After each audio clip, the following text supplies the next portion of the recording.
ați venit, dragilor din Zodia Gemeni, oriunde v-ați afla.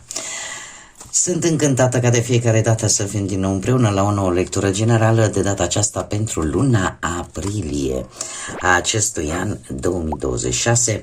Așa că, dragilor toți cei care aveți nu doar soarele, ci și luna, Venus sau poate ascendentul în Zodia Gemeni, această lectură este de asemenea și pentru voi. Și înainte de a începe lectura propriu-zisă, în timp ce voi pune aceste minunate cărți din oracolul frunzelor de ceai, vreau să mulțumesc tuturor celor care sunteți în permanență aici lângă mine, care mă susțineți prin comentarii, prin gesturile voastre de apreciere și prin gândurile voastre bune, așa că mii de mulțumiri tuturor. Iar cei care sunteți pentru prima dată aici pe canal, vă urez un călduros bun venit. Și dacă la sfârșitul acestei lecturi simțiți că ați rezonat sau că v-a adus un pic de lumină în suflete sau ghidare, eu vă invit cu mare drag să vă abonați și desigur să susțineți acest canal printr-un simplu like. Ambele sunt gratuite, așa că, dragilor, unicul lucru necesar este decât dorința și plăcerea fiecăruia dintre voi. Acum, dragii mei, am ajuns și la a doua lună de primăvară. Trebuie să vă spun că deja ne aflăm în anul astrologic, noul an astrologic, încă de pe 20 martie, când soarele a intrat în Berbec. Și suntem într-o energie foarte puternică, într-o energie care ne stimulează curajul și proiectele personale. La voi, dragii mei, să știți că aveți două planete care intră în semnul vostru în această lună. Avem pe Venus care intră în Gemeni pe 24 aprilie și care vă face să fiți mai curioși, să aveți așa o atracție pentru a comunica, pentru parteneriate, o minte ageră, o dorință așa de varietate, de distracție, mai ales când e vorba de relații și de iubire, da? Și aveți grijă totuși la superficialitate, nu luați lucrurile într-un mod superficial și nici relațiile, da? Pentru că Venus totuși e planeta iubirii, dar și a stabilității. Așa că încercați să fiți cât mai constanți în ceea ce vreți să faceți și mai ales din punct de vedere emoțional. Sunt foarte favorizate, cel puțin în a doua jumătate a lunii, tot felul de negocieri sau poate schimburi de idei, da? Există plăcerea de a face dialog care pe voi vă ajută să faceți conexiuni mult mai ușor.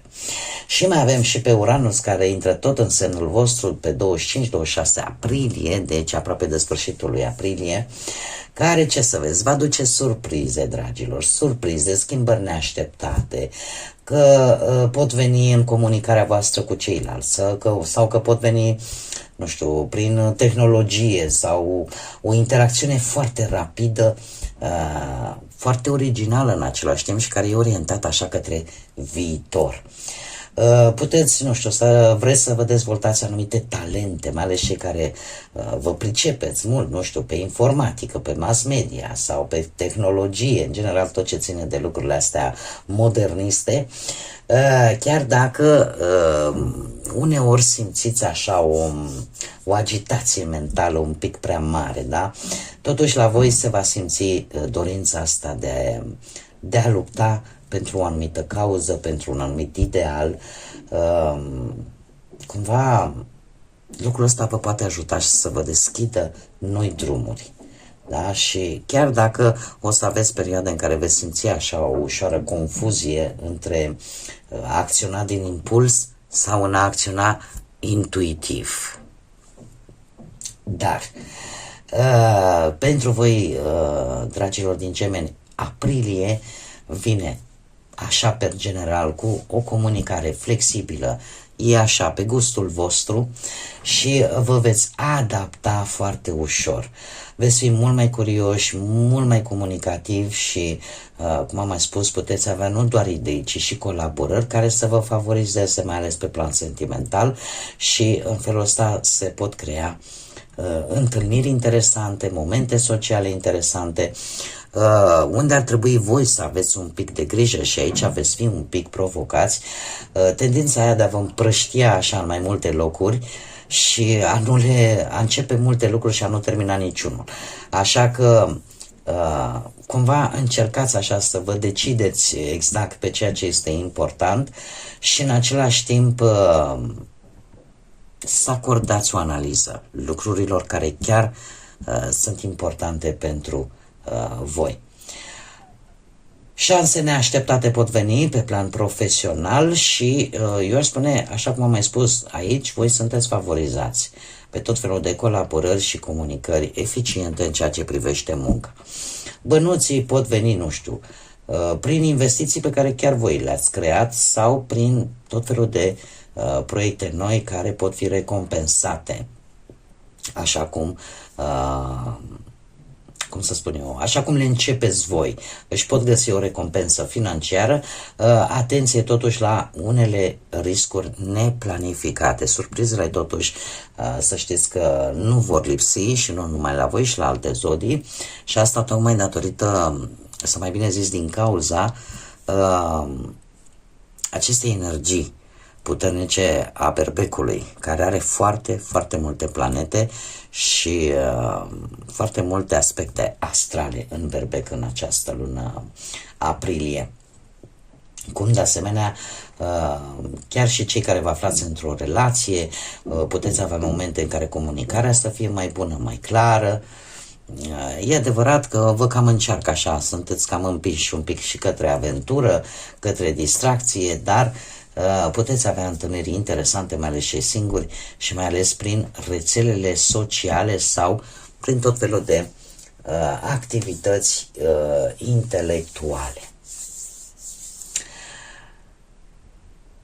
Bun, dragilor, haideți să vedem acum ce vine în prima săptămână, care e adevărat, nu cuprinde 7 zile decât 5, dar eu zic că este important și avem ochiul. Ochiul care vine cu, exact ce v-am spus, va apărea la un moment dat. Ce fac? Mă încred în partea inteligentă, în rațiune sau în intuiție? Se pare că în primele zile din aprilie e bine să vă încredeți un pic mai mult în intuiția voastră. Să-i dați un dram de încredere intuiției proprii. Avem aici un scaun gol. Cineva se pare că va pleca din viața voastră. Cineva. Poate să fie pe orice domeniu, dar e o chestiune generală. Cineva va rămâne în urmă. Sau va ieși pur și simplu din viața voastră în a doua săptămână. Cea de-a treia săptămână, se pare că unii dintre voi veți descoperi că aveți un admiratoare secretă sau secret. Sau poate cineva vă admiră, poate să fie și din punct de vedere al muncii pe care o faceți, da? Nu neapărat ne gândim numai la partea sentimentală. Dar aici să știți că sunteți admirați pentru ceea ce voi face sau pentru ceea ce sunteți, da? Sau pentru ceea ce spuneți, ce comunicați. Cea de-a patra săptămână avem punga care vine cu ceva important, cum ar fi ori un nou loc de muncă sau ceva care vi se ridică la fileu. Ceva important pentru voi, dar e de bine. Este de bine. Haideți să vedem care este energia voastră, dragilor, din Gemeni pentru luna aprilie. Care este energia predominantă a lunii aprilie pentru dragii mei din Gemeni. Ei, o energie asemănătoare cu a Berbecului, să știți. Poate că unii dintre voi chiar aveți legătură, nu știu, poate ascendentul să-l aveți în Berbec. Avem o energie cu numărul 9 care ne vorbește de cel care închide și care este reprezentat, guvernat de către Marte, la rândul său Marte fiind și guvernatorul Berbecului. Așa că e o energie activă, o energie care poate cu tot și cu toate și care va trece peste orice provocare, orice obstacol într-o manieră foarte hotărâtă, foarte energică. Acest mesaj aduce cu răbdare, ai răbdare cu viața și așteaptă momentul potrivit. Aici avem un pește, se numește Morael este un pește care de obicei stă ascuns printre stânci acolo și nu iese decât când lucrurile sunt într-o totală siguranță. Așa că energia voastră se pare că este una, zic eu, destul de bună, pentru că ori veți finaliza o anumită etapă din viața voastră, veți gândi foarte bine cum să o faceți sau în ce manieră să o faceți sau când mai degrabă să o faceți. Să știți că, în general, ideea asta de a încheia ceva e, de fapt, te va duce la a te transforma sau a transforma ceva important în viața voastră, în așa fel încât să faceți loc noului. Și eu aș spune că veți avea și un caracter un pic așa mai generos, mai înțelept, așa în ideea de, poate de a-i ajuta și pe alții. Dar apare și un soi de altruism. Tocmai de aceea vine și acest mesaj interesant: fii răbdător, răbdătoare cu viața. Haideți să vedem tarotul ce ne spune, dragilor, din Gemeni pentru luna aprilie. Ce vine pe plan profesional, financiar sau sentimental?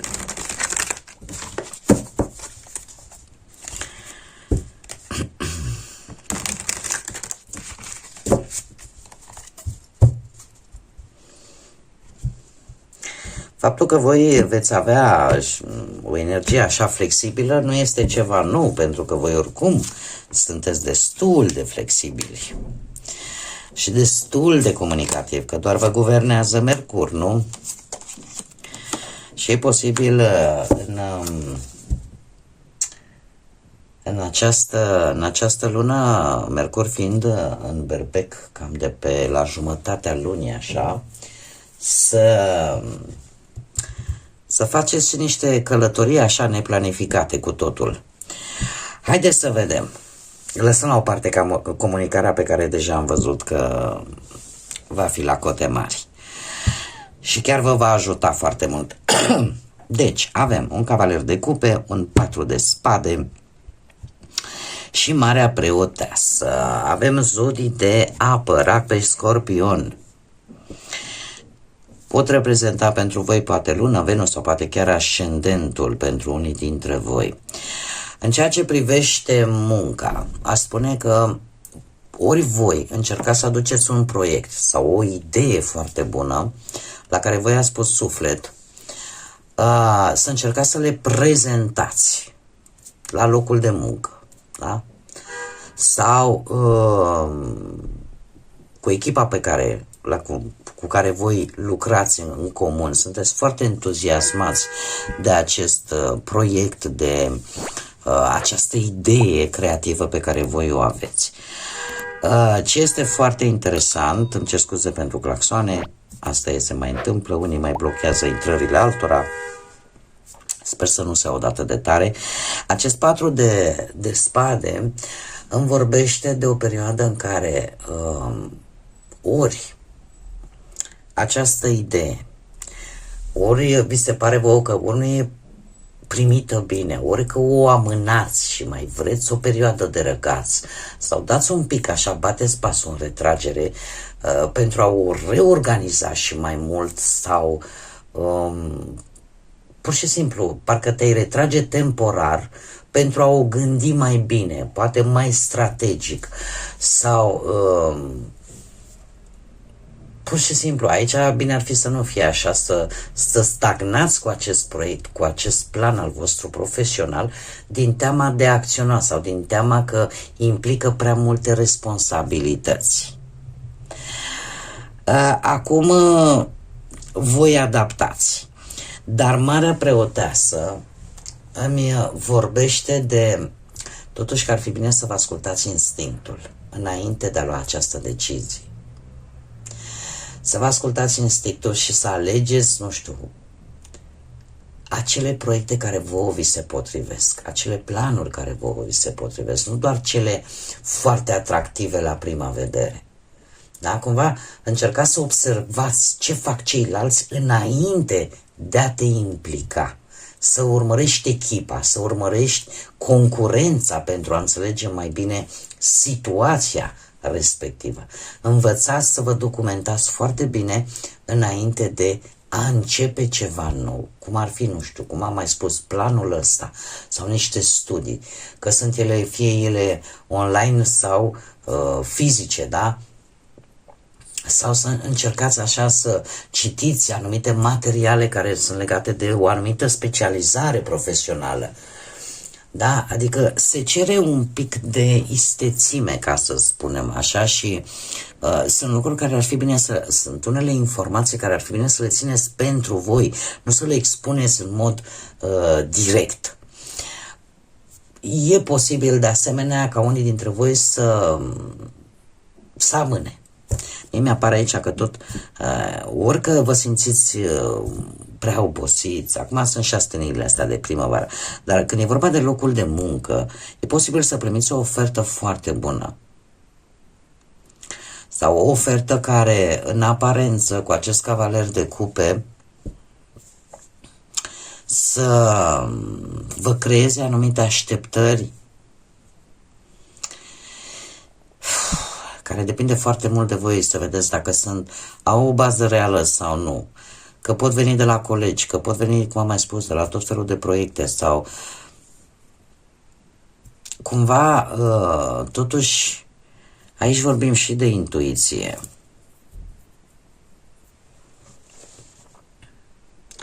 Aș spune mai degrabă, pentru că totuși cavalerul de cupe, să știți că chiar vine cu o ofertă și poate să fie chiar o ofertă bună. Sau cel puțin interesantă, dar cumva ori nu trebuie grăbită, ori voi simțiți că aveți nevoie de mai mult timp de reflexie, de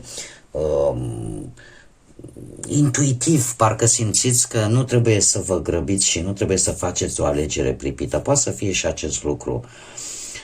De asemenea, oferta care vi se oferă la început poate părea un pic ori ambiguă, ori un pic încurcată, dar să știți că printr-o acțiune strategică, cu răbdare, vei ști exact ce decizie trebuie să iei, pentru că ai această capacitate, așa cum am mai spus, cu Marea Preoteasă, care cumva te îndeamnă să studiezi, să înțelegi mai bine situația și să te documentezi foarte bine înainte de a lua o decizie. Oricum, să știți că această ofertă care vă vine nu va dura foarte mult, adică nu puteți aștepta o veșnicie până vă decideți voi ce faceți cu ea. Asta trebuia să o specific. De ce? Pentru că e un cavaler, iar cavalerii, să știți că sunt mereu în mișcare, sunt trecători. Haideți să vedem cu banii. Cu banii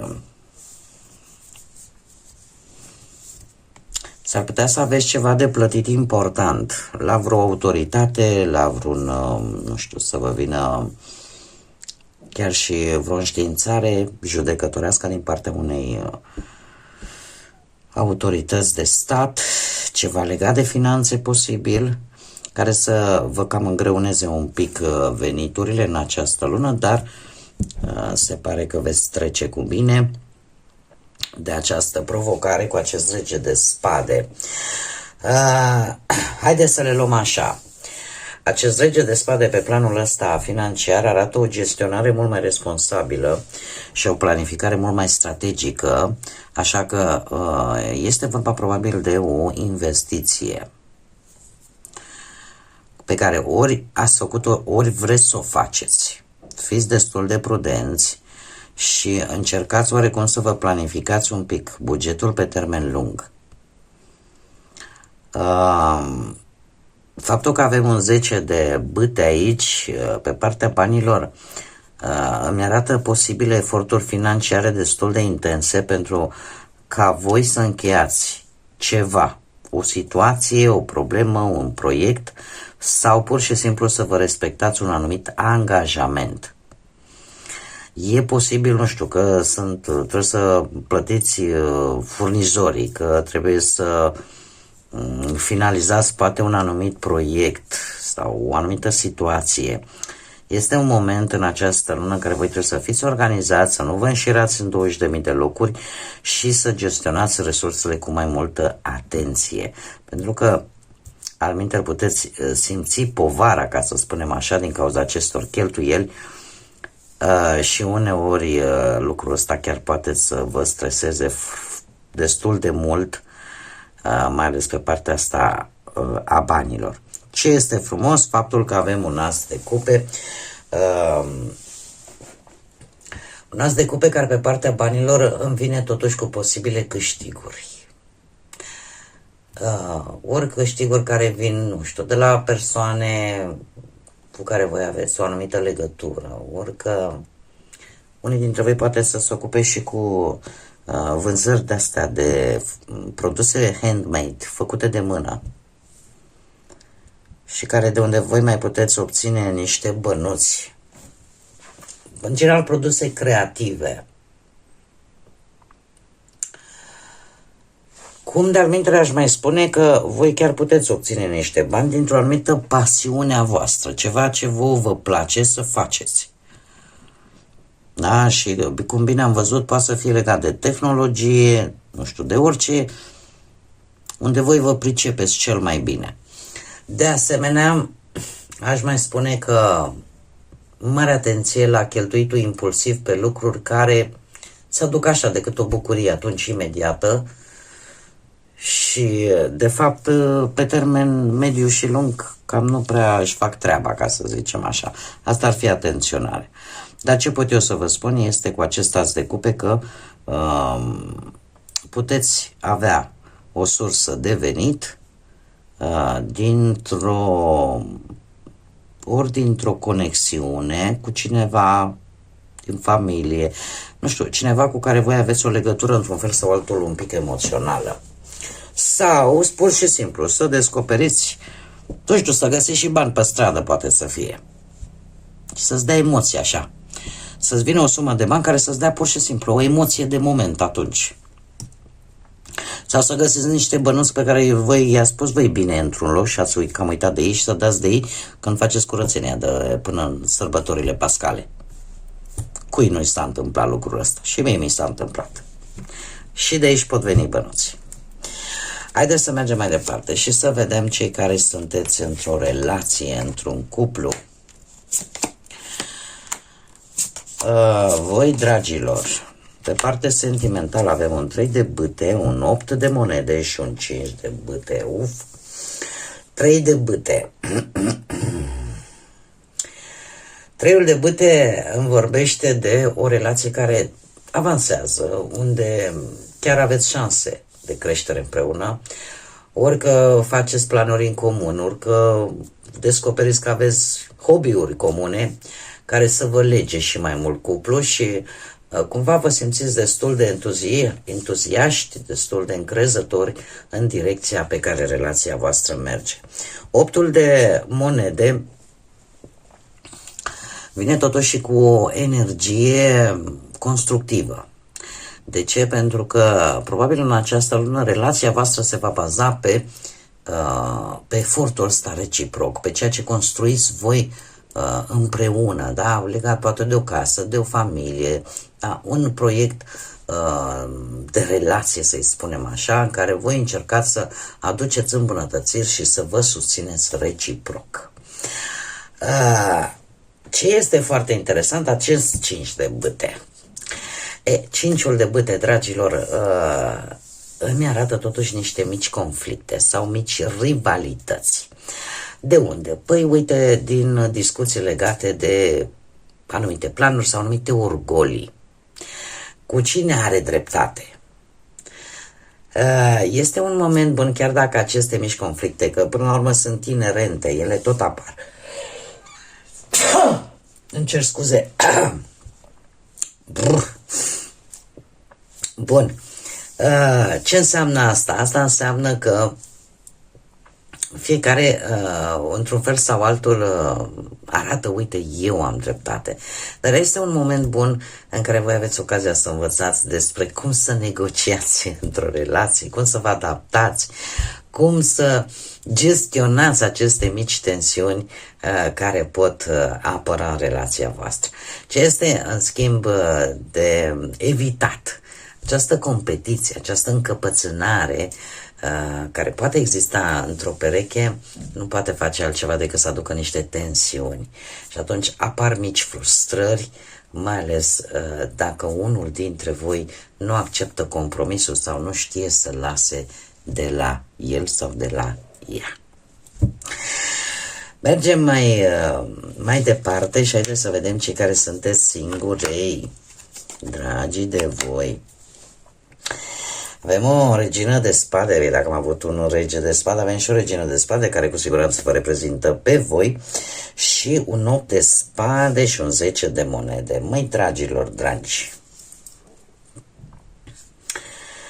aș putea spune că la voi, într-adevăr, voi vedeți lucrurile, să zicem, mult mai rațional, mai clar. Există un discernământ, mai ales când e vorba să vă alegeți partenerii, cumva știți ce căutați la o relație. Și în această lună să știți că veți reuși să fiți atenți la semnale, la intențiile celorlalți, dar în același timp veți încerca să vă folosiți și intuiția pentru a evita tot felul de greșeli. Totuși, avem un 8 de spade. Asta ce îmi spune? Asta îmi spune că vă simțiți totuși blocați emoțional. Sau pur și simplu, nu știu, poate ezitați să vă deschideți din temerea că, cum să spun eu, dacă vă implicați, parcă nu vedeți așa ceva real. Aveți o anumită teamă, o anumită anxietate legată de, în general, de viitorul. De viitorul vostru pe parte sentimentală. Orică vă limitați din punct de vedere mental și aveți senzația, da, dacă să fiu respinsă. Și lucrul ăsta nu face altceva decât să vă creeze tot felul de scenarii în mintea voastră care posibil să nu aibă nimic de văzut cu realitatea din jur. Așa că aici trebuie să aveți un pic de grijă, cei singurei. Plus de asta, regina de spade, să știți că când vorbim de sentimente, poate și din cauza multor experiențe nefaste pe partea asta sentimentală, se transformă așa de-a lungul timpului. Aici voi trebuie să adaptați în funcție de ce situație sunteți. De-a lungul timpului își transformă inima un pic așa în ceva rece și nu pentru că n-ar fi în stare sau voi nu sunteți în stare să iubiți sau să primiți iubire, ci pur și simplu în momentul în care ai atât de multe cum să spun eu, relații rele, experiențe nefaste în domeniul ăsta, parcă ți-e și teamă să mai te deschizi către ceilalți. Și de aici apare și acest blocaj mental mai mult, care să vă inducă un pic în eroare. Zecele de monede totuși vine cu dorința voastră, pentru că voi chiar vă doriți o relație stabilă, o relație serioasă, fără aventuri. Chiar apare dorința în această lună, pentru mulți dintre voi, apare această dorință de a construi o familie, să căutați un partener matur, stabil, da? Cu gânduri legate de viitor și de siguranță, atât a voastră cât și a respectivului, respectivei persoane, da? Acum, trebuie să aveți un pic de grijă, pentru că dat fiind și acest blocaj, autoblocaj pe care îl aveți, încercați totuși să țineți standardele la un nivel nu foarte ridicat sau să puneți prea multă presiune pe voi și asta doar pentru a găsi acea relație perfectă. Da? Pentru că știm foarte bine că perfecțiunea nu există, indiferent de ce am vorbit. Da? Cel puțin nu la noi. La rasa umană. Acum, zecele de monede este, cum cum să zic eu, ne poate vorbi de o situație care se poate clarifica cu ajutorul familiei, poate, și în felul ăsta voi aveți așa posibil să reușiți să aveți o stabilitate în primă fază materială sau sprijinul pe care vi-l poate da familia pe termen lung, dar știți cum e că nu este mereu de ajuns.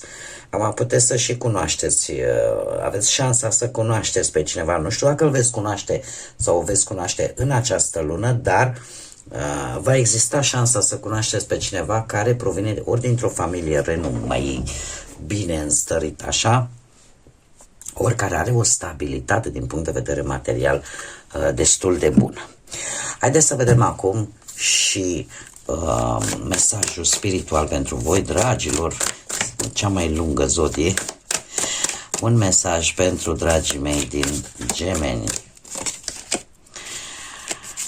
care ne spune așa: acceptă unde ești chiar în acest moment. Numai așa vei putea începe să o iei de la capăt, să începi din nou.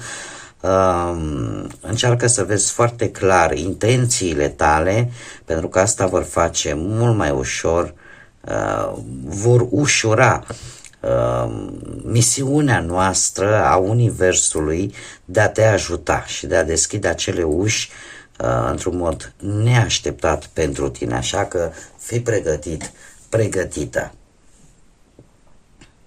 Interesant, nu? Deci stabiliți-vă exact ceea ce vă doriți într-un mod clar, nu vă înșirați pe multe planuri. În felul acesta parcă și Universul să poată să lucreze și să știe exact de ceea ce voi aveți nevoie.